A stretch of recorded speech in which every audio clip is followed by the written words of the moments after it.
ஒன்று வாங்குறதுக்கு கையில் காசு இருக்கணும், இல்லை விற்கிறதுக்கு நிலமாச்சும் இருக்கணும். நம்மக்கிட்ட தான் ரெண்டுமே இல்லையாடா. ஆ என்னண்ணா ஏண்ணா இல்லை இதோ இல்லை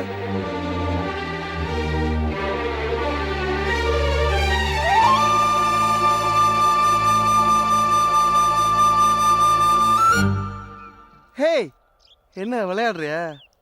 புறம்போக்கு நிலண்டா, அரசாங்க சொத்து. அரசாங்கமே மக்கள் சொத்து தானே.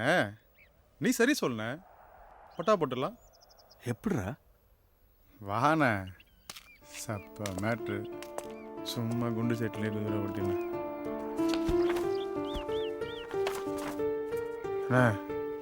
இதுதானே நம்ம நிற்கிற இடம். மேய்க்கல் புறம்போக்கில் அடங்கும். சுத்துப்பட்டு கிராமம் கூட 5 கிலோமீட்டர் தள்ளி தானே இருக்குது. அதனால இதை நம்ம மடங்குன்னு வச்சுக்கேன், பெருசாக ஒன்றும் கேள்வி கேட்க மாட்டானே.